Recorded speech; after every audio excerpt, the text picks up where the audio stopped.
একদিকে জাহান্নামের আওয়াজ,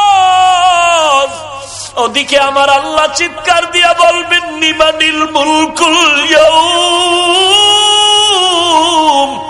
লিল্লাহিল ওয়াহিদিল কাহ্হার।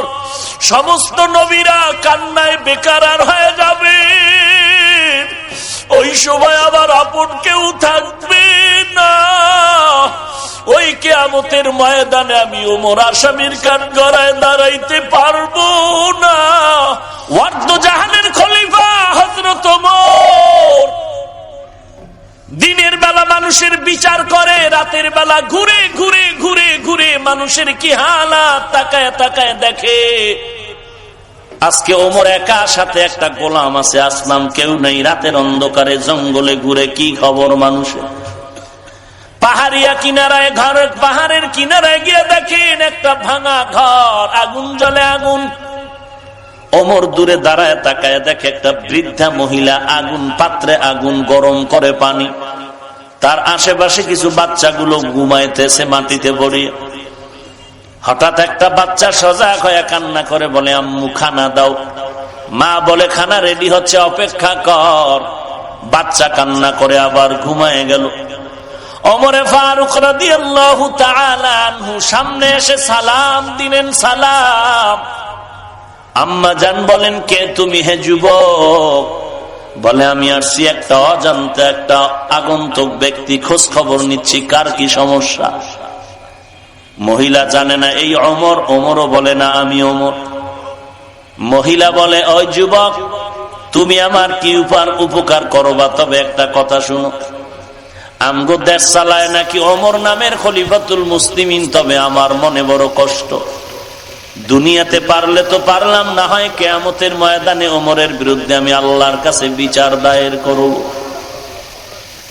ওমর পরিচয়টা গোপন রাখিয়া কয়, মা কারণটা কি? বলে, ও যুবক, তুমি জানো না আজকে আমার ঘরের চুলায় আগুন জ্বলে, খানা নাই। একদিন আর দুদিন না আমিও খানা পাই না। বাচ্চাগুলো না খেয়ে খেয়ে ধুকে ধুকে চামড়া পিঠের সাথে লেগে গেছে, মাটিতে পড়ে আছে।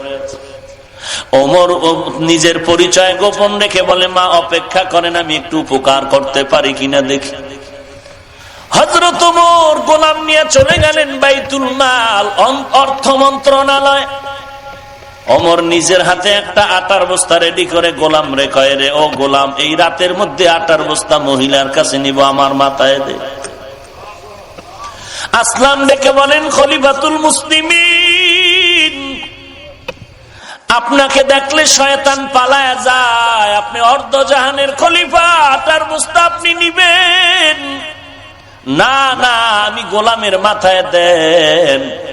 ওমর ডাক দিয়ে কয়, আসলাম তুই কি চাও আমি আল্লাহর দরবারে আসামি হয়ে দাঁড়াবো? বলে, না না। কয়, তাহলে আমার দায়িত্ব পালন করার সুযোগ আমাকে দাও। গোলাম নিরুপায় হয়ে ওমরের মাথায় আটার বস্তা তুলে দিলেন। অর্ধজাহানের খলিফা হযরত ওমর আটার বস্তা নিয়ে মহিলার বাড়ি হাজির। সালাম দিয়া বলেন, আম্মা জান ভেতরে ঢুকেন। মহিলা ভেতরে চলে গেল। ওমর আটার বস্তা নামাইয়া নিজ হাতে রুটি বানানো শুরু করলেন।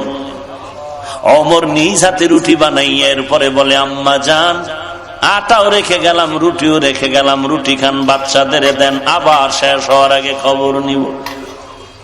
ওমর যখন বিদায় নেয়, আল্লাহর বান্দি বলে, যুবক একটু দাঁড়াও, আমি আমার কলিজা ভরে তোমার জন্য একটু দোয়া করিয়া দেই। আল্লাহর বান্দি হাত উঁচু করে বলেন, মালিক,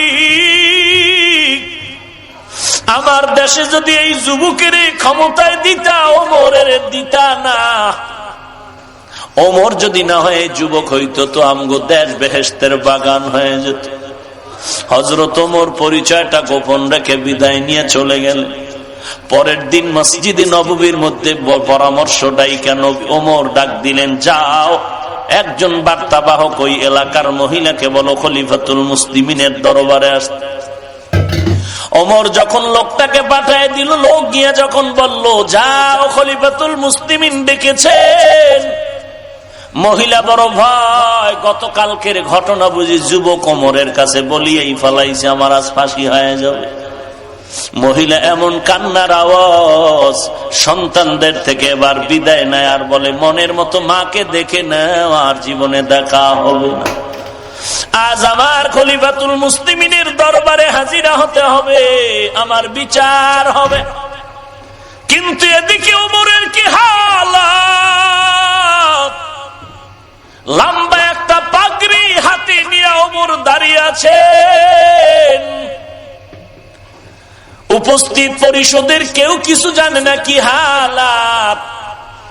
মহিলা আস্তে আস্তে করে ওমরের দরবারে যখন আসিয়া তাকায় দেখল, আশ্চর্য, গতকাল রাতের সেই যুগ।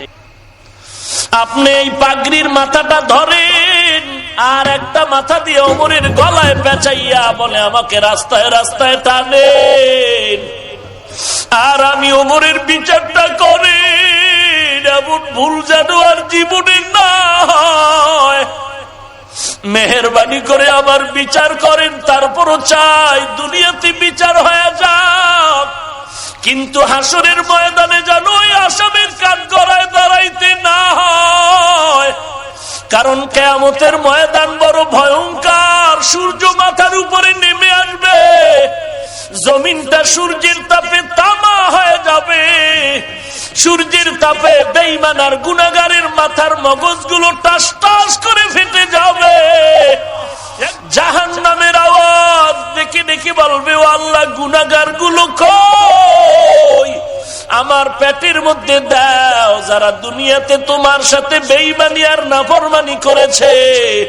ওমরের কান্নায় পরিষদের সবার চোখে পানি।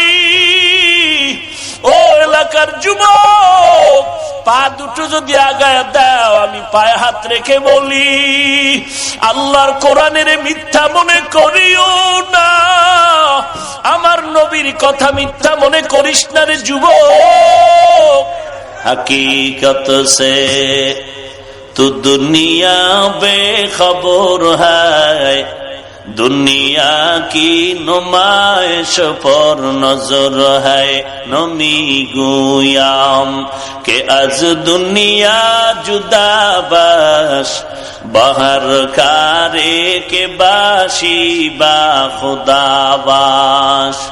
चिस्ते दुनिया अज खुदा गाफिल बुदन, नए कमाशो नुकरा हो फरजिंद जन आब दरकश, ती हला के कश्तिया।